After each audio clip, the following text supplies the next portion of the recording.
Matthias, thank you very much for the great introduction.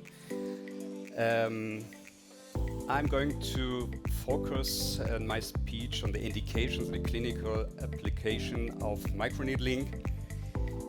First, a short summary of my brand, Cosmopolitan Aesthetics.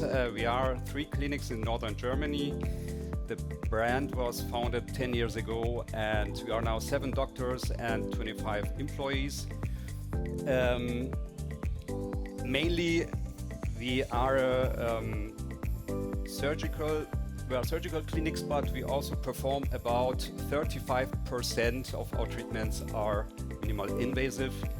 Of them, Botox, hyaluron, and of course, microneedling. The indications for microneedling with which the patients come to our office are mainly acne scars and wrinkles. It's about 99% of that. Sometimes also burn scars. And for the body are stria and lax skin the main indications for microneedling. I'm going to talk about the 2 main indications for microneedling in our clinics. First of that is acne scar. What is actually acne? Acne is caused by multiple factors like increased sebum secretion, hyperkeratosis, inflammation by Corynebacterium acnes, which is prevalent and abundant in the Pilosebaceous unit, about 90% of the bacteria. And this inflammation leads to comedones, open and closed pustules, papules, and can be quite disfiguring and affect the self-esteem of an individual a lot. The scars can appear as rolling ones, ice picks, box scars, hypertrophic, or even keloids. A recent study, very interesting, Professor Dalvin Nolder is sitting in the audience, welcome, was able to prove with 56 patients between 18 and 62 years old, which had 4 microneedling sessions 30 days apart. And he was able to prove that a lot of them are really satisfied. 85% were able to see a visible improvement in their acne scars. And when questioned, 88% of them told that they would recommend this treatment to their family and friends, which is a very strong sign that the treatment is very helpful. The other indication, age management.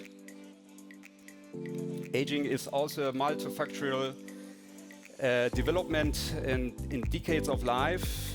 We have the individual genetic clock in each individuum, and by radicals from oxygen, the body's ability to repair DNA, enzymes, and proteins decline, so that the skin starts aging, and the complete body, of course.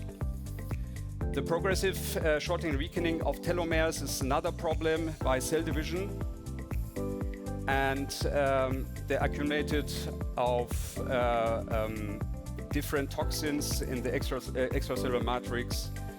And for the wrinkles in the face, the deterioration of the dermal-epidermal junction is the main problem. With microneedling, we can optimize the cell function, as Matthias presented that with his slides.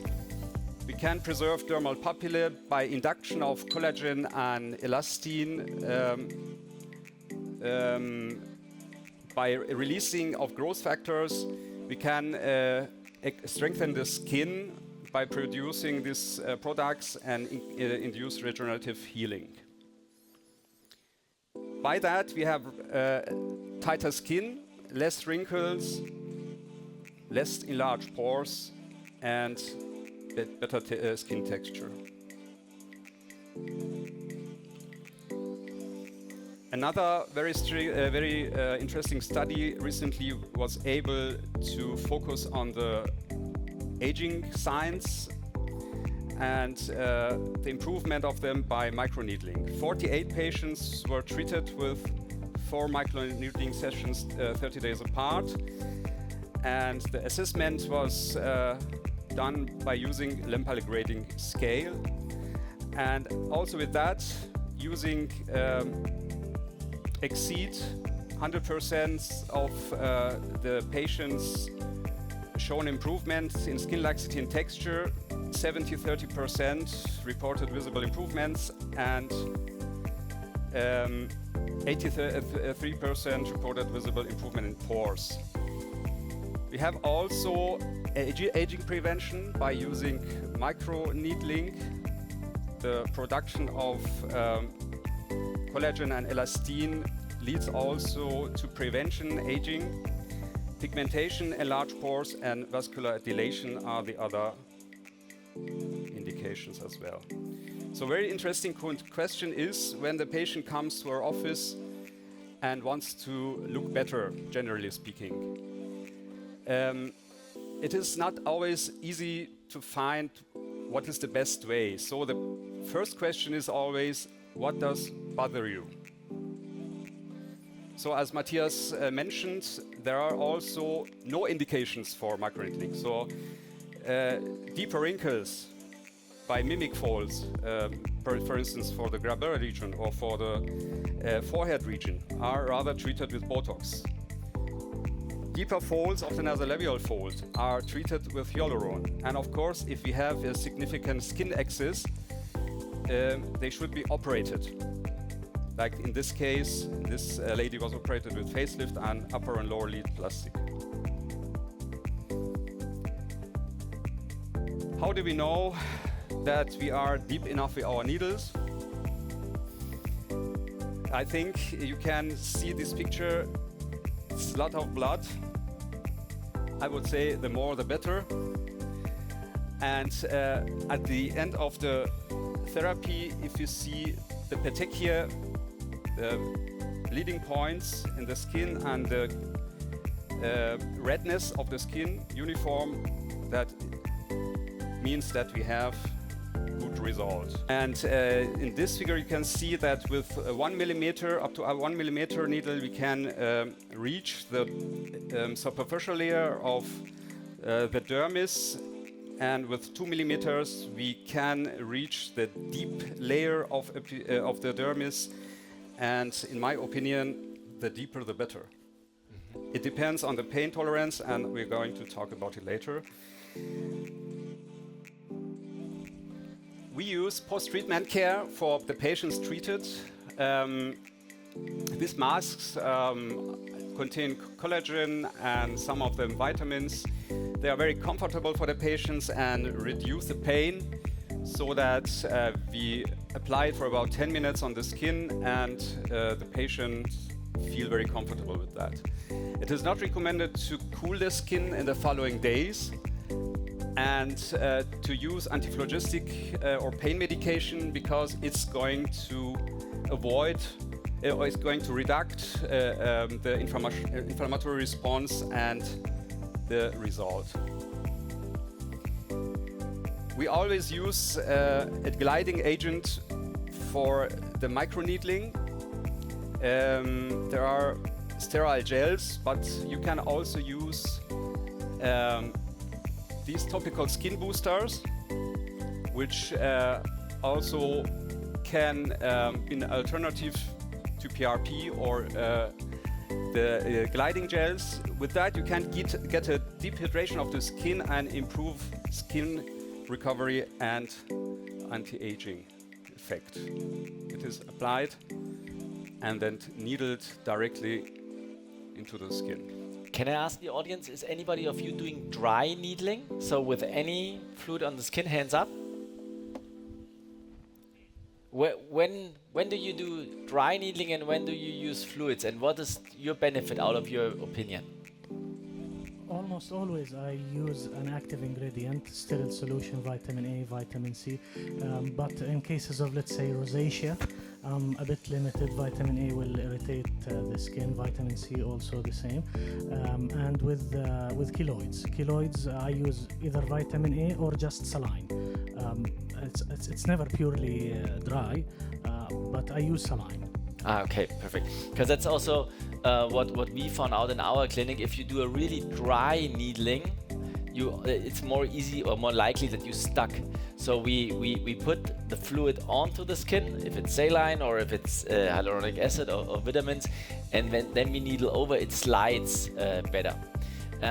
If we are talking about active ingredients, what we are doing is we apply them after the needling, not during. The reason therefore is when we do the needling and you see intense bleeding, the pressure in the puncture canals is so big that maybe you're using a bit of the product because it bleeds out. So what we are doing is we needle, afterwards we clean the face, wait till the bleeding spots stop, and then we apply the products we'd like to have to a maximum in the skin. But so we do it pretty the same.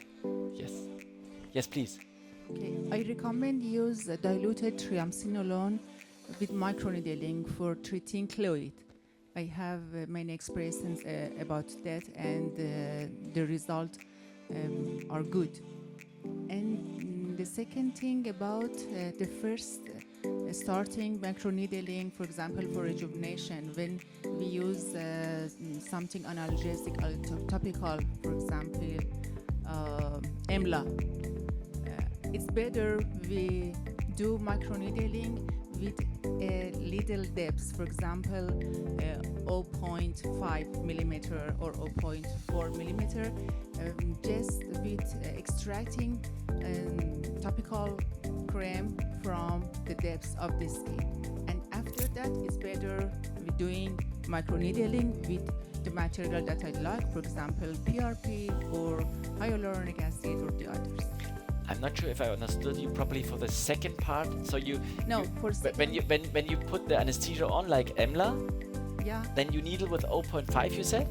Yeah, at first with less steps. Yes. Just for extracting. Yeah, I got it. Yeah, okay. Topical. To answer your two questions, when we are treating hypertrophic scars or keloids, I would not combine hydroquinone and needling. Why? For the people who don't know hydroquinone, it's a corticoid. It's a cortisone. So, and if you the pathway, the pathophysiological pathway of cortisone is to reduce the cell turnover. So it's a wonderful tool to treat, for example, keloids. However, it interferes with needling because the needling wants to increase the wound healing. So we want the wound healing cascade, and the cortisone is decreasing the cell turnover. So both options are fine and potential ways to treat scars or keloids. The combination maybe is I try one step further for one step back. So maybe the nice results you're talking about are mainly then to the cortisone. So I would not combine the two. Second question of you is very smart because you're needling firstly the local anesthesia into the skin. It makes it less painful for the patient, and afterwards you go deeper. It might take a bit longer then. But for the patient, especially for me, I'm a super poopy schnoop. I'm like very painful when I get my needlings. I will try next time. Okay, thank you. Any further question? What needle length are you using for the face? You adjusting or you go for the same length? Have to adjust for the periocular for sure, and other areas depending on patient's tolerance. Yeah, and I think Ina also just said that depends on the area, and it also depends on the surface. Where you have the bone right underneath, you more likely create bleeding spots. And where the skin is very, very thin right about around the eyes, if you go too deep, you have the risk of creating a blue eye. At the end of the day, and that's also one thing what I love very much about the Exceed is you can adjust and you see how the skin reacts, and then you can go maybe a bit deeper. Ina?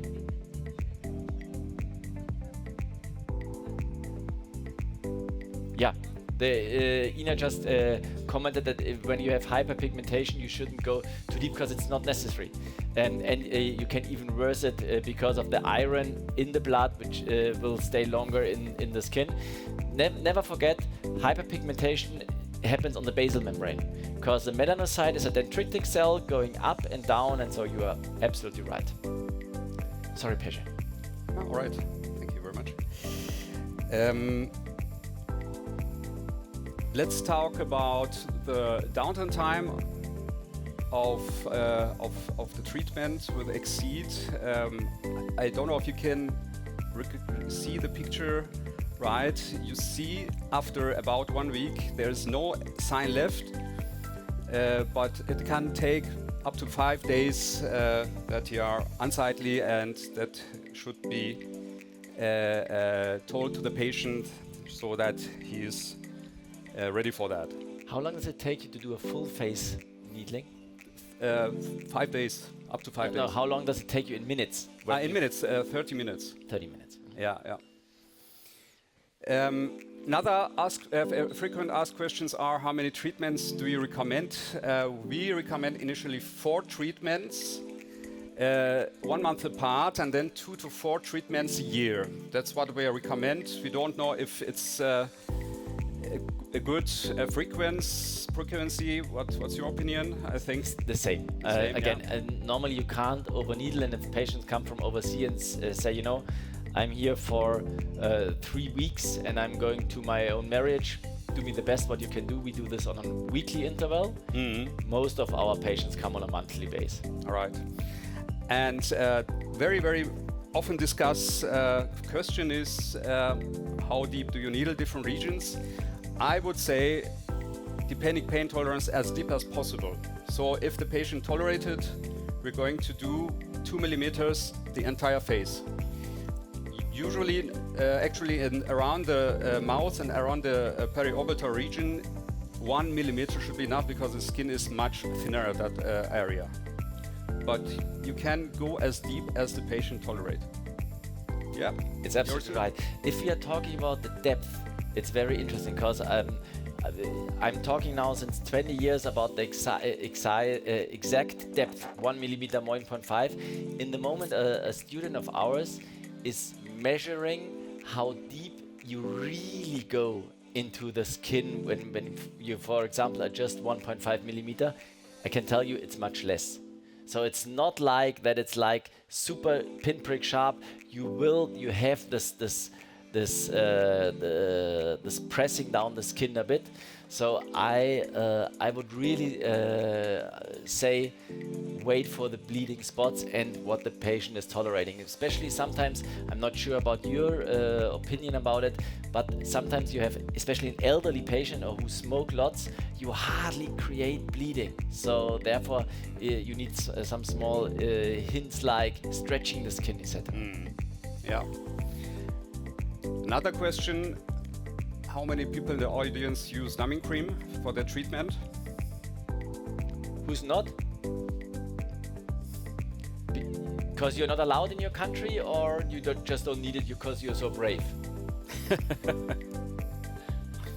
Allowed, or you would be allowed to use it? Okay, and it's just not that painful. And the patient stands quite. Where are you from? Which country? Okay, the hard ones.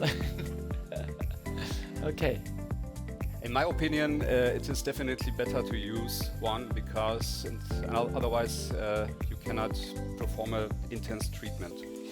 And if you're if you worry about the allergic reaction, the dosage which is absorbed is only a little, and if you want to be sure, you can make a test with a small area, apply the cream on the on lower arm and see how the skin reacts after 30 minutes.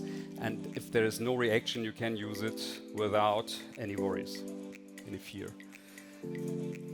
And the philosophy in our clinics is that we love it to combine different methods. So we combine microneedling with PRP very often. I'm going to show you a treatment clip finally.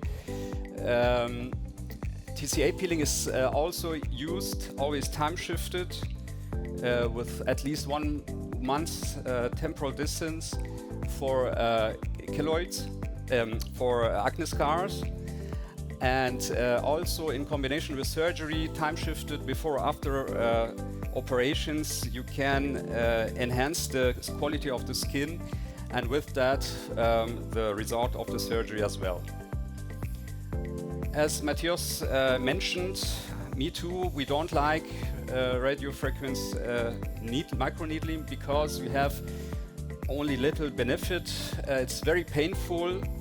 You can get pigment disorder and loss of volume, and biochemically heat does the opposite of penetrating needles, and that's why Matthias also mentioned, so that we don't like this combination and do not perform it.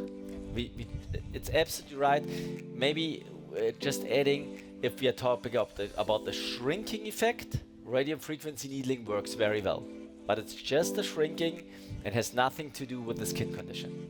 So I'm not blaming and saying radio frequency needling is a waste of everything.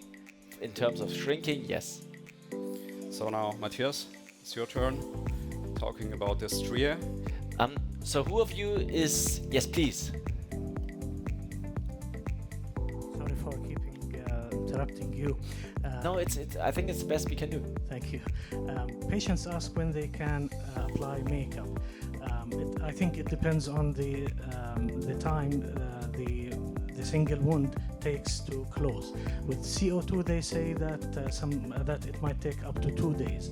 With microneedling, in the early days, they used to say, "Oh, it's for a few minutes, open only for a few minutes." So even 1 hour later, you can apply an unsterile cream. I don't know the updated answer for how long would the wound keep open. I can give you 2 time spans where you are safe.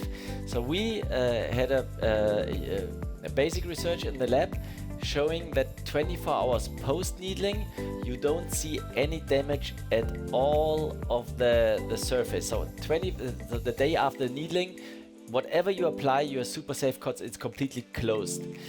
The puncture canals are open depending on the diameter of the needle up to 8 hours. So what I would encourage you to do with your patient is the puncture canals are, on the one hand side, you don't want to put anything on what might bring you problems like infections. On the other hand side, keep in mind it's a perfect penetration enhancement. So whatever you want to apply on, we are using high dosed vitamins, vitamin A, C, E, and peptides. They go up to 400 times deeper into the skin, in good as in bads. So if you apply, for example, a peeling afterwards, and that would be my next question to the audience, who's combining needling with something, keep in mind the peeling will get much quicker and easier into your skin. So who's combining needling with anything? With what do you combine it?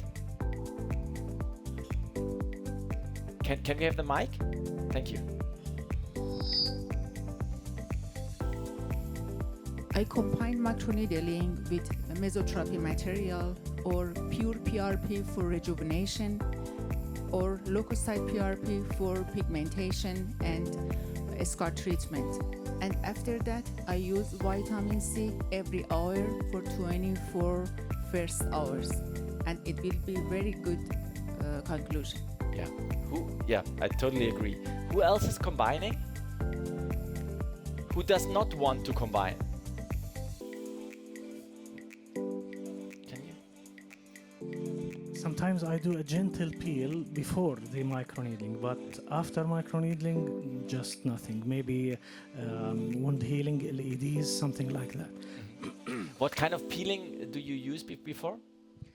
Usually glycolic, but I think any peel can be safe just before the. I agree. Except TCA, of course. Yeah, I agree, and especially also don't forget, by dropping the pH of a peeling, you work under a better sterile condition. So it's smart that you do that. And modifying the pH also works for the anesthesia. So if you do a peel, you need to make it alkaline again by using a soap, then apply anesthesia. And by dropping the pH, you remove more of the fatty layers of the skin. So I absolutely agree with what you said. Yeah. Yes, please. I recommend. Yeah. Sorry, I recommend microdermabrasion, severe microdermabrasion before microneedling for who has thick epidermis, and it can help without any excessive inflammation before doing microneedling, because I'm worried about peeling just before microneedling because of maybe more inflammation production and maybe more complication. Time shifted or directly before the microneedling? Time shifted or simultaneously? In the same session? Microdermabrasion at the same session. Yeah. I think there it's about removing the upper layers of the stratum corneum, which makes sense. Yes. Ina, you had a comment? Can you wait for the mic? Usually your voice is so loud. So So, I used to both, but now we love it. So I tried microdermabrasion, which is great. Also the acids before with neutralizer, of course. But now I did a new research with dermatology regarding the acids after microneedling, and it was great. Yeah, we use it when we want a real peeling after. What kind of acid are you using? Which concentration? We used mandelic and glycolic, 30%. After needling? After needling. For how long did you leave it on? Few minutes, really Till it gets unpleasant for the patient. It's very burning. Yes, it's not for everyone. We did it for post-acne scars. I will show it later. And it was perfect. There's the healing, the downtime is different, of course. Yeah. I would say that a peeling of 30%, including deep needling, should be in very, very experienced hands. Yeah, but yours are.